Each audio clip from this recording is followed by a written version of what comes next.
Yes, I believe in work ethic. I think it's a variable, but I don't think it's as, it kind of reminds me of what's just kind of going on in the world, right? We're so into headline reading. I think there was a couple of viral posts on Medium written about me on hustle porn, and that kind of like cemented a point of view that even the writer of that article 3 years later DM'd me to apologize because he spoke to the agenda he had at hand and realized he was making certain variables convenient to the story he was trying to tell. And I really appreciated that, by the way. I think that takes a lot of humility and courage. And honestly, I really do love the idea of like understanding that work ethic is a variable, but there's so many other variables. Like, for example, from the first book I wrote, Crush It, when I wrote it in 2008 and came out in 2009, in that exact book, there's like, hey, if you work 9 to 5 and you make $48,000 a year, you've won if you're thrilled. If you live within your means and you're super happy. And so I think, what people get wrong is, I'm excited and I enjoy what I do and I put in hours towards it, but, it doesn't define me. I'm completely, utterly detached from like financial and success, from notoriety. I just love my game.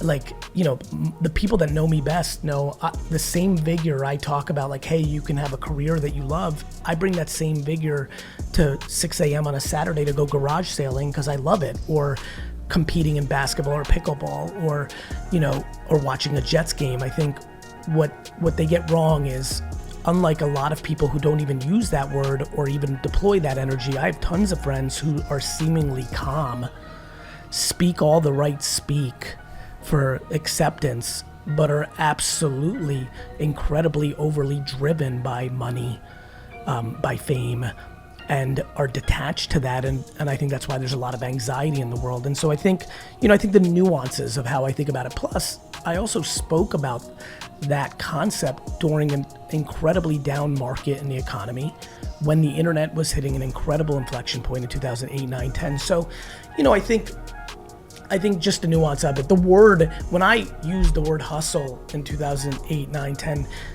the intent is like, hey, there's opportunity and you can go get it. I'm thrilled to change that word to tenacity or grit or work ethic. So I think the semantics of it all. And I am a communicator that I'm incredibly self-aware that the way I communicate, with the excitement level, with the energy, with the Jersey chat of it, I'm very aware and genuinely compassionate and understanding to why people may take the extreme take. And I also don't have the audacity. I deploy enormous humility when I'm about to say what I'm saying. I would never expect someone to spend 5 hours to double click into it and actually understand what I'm about and what I'm saying. And so, I guess at the end of the day, what are they missing? They're not missing anything if they're just doing a drive-by and reading a headline. If they've spent 2 or 3 hours on me through content or interaction or people that really know me, I doubt they'd be missing anything, because I think they would contextualize it. Do you think that work ethic you have, that grit, that tenacity, is something that can be taught or learned, or is it just something that's part of your DNA? I think it's a combination of both. I think it's clearly in people's DNA.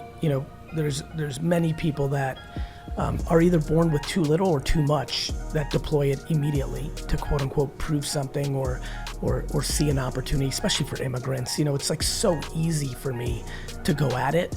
I was born in the Soviet Union. My parents lived their entire childhood into their early 20s there. So I lived in a household that really understood, like, shit, man, like, America's pretty epic. Like, this is pretty cool. Like, you don't go to jail for trying to make a better life for yourself in entrepreneurship. So it was just, it was very easy for me. On the flip side, I've seen a lot of people be affected by the osmosis of work ethic.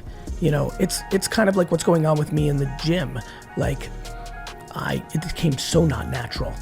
As natural as it comes to me to sell lemonade or sports cards or run businesses or be nice to people, it comes equally not natural to me to work in the gym. But, we've known each other a long time. Somewhere around 38, I decided to put in the work because I wanted to live longer and just thought it would be better. And, through osmosis practice, like, I'm now someone who goes to the gym. I still don't love it, which is why I really do talk about how important passion is to actually get to that like state where like it's so easy because you love it so much. I really do wish for everyone that the job they had was similar to their favorite hobby. For everybody right now who's listening, they can take a step back, and whether it's skiing or cooking or playing video games or sailing or garage sailing or watching movies or what have you, if they could do that 24/7 and sustain their life, a lot of people would be happier and would enjoy that. But on the flip side, for a lot of us, just like me for the gym, sometimes you have to put in that work if you want to accomplish something that you think is good.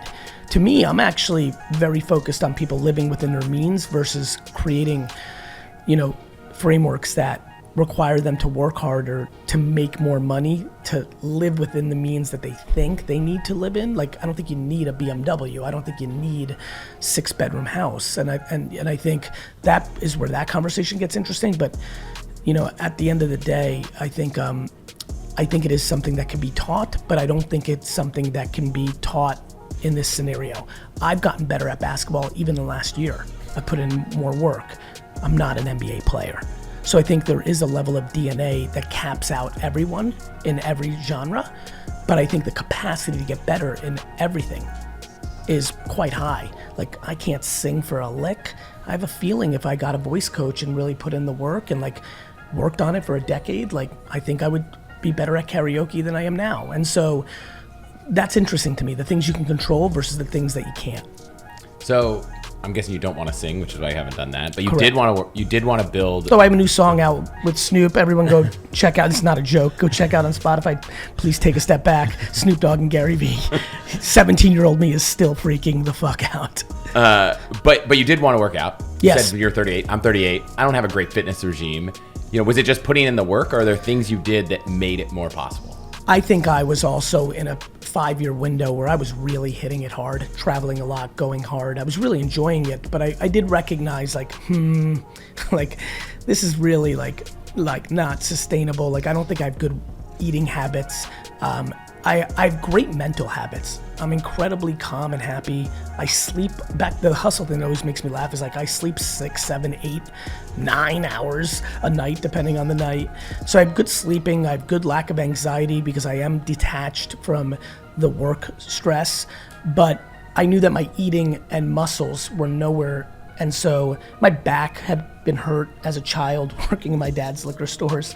So like that was something I wanted to fix because it was really uncomfortable. And back to like kids' life, you start like not wanting to carry your kid because you're worried your back goes out. And little simple things like taking luggage off of the top of like a plane and like having to use your right side because you're scared your left side will go out. There was these little nagging things, my neck, like would get stiff at times. And I was like, well, I'm way too young for all this. And I plan on like really quote unquote going hard. I enjoy what I do. I'd like to be 65 and fly somewhere for a meeting or, and so, for me, I just said, I've got to do this. This is very clear. Like, there's certain things that are just very clear. Back to how we started this, like work ethic is one of the variables that helps somebody build something meaningful, right? Well, eating well and going to the gym, like genuinely gives you a higher propensity of like having a longer life and a more enjoyable life in your 60s, 70s, and 80s. So it was just a very logical conversation. I also got to the financial place where I was able to hire a babysitter. And the big unlock for me was I'm not accountable to myself, I'm accountable to others. The reason I think I'm a very good boss, the reason I think I'm a good friend is like I like being there for people.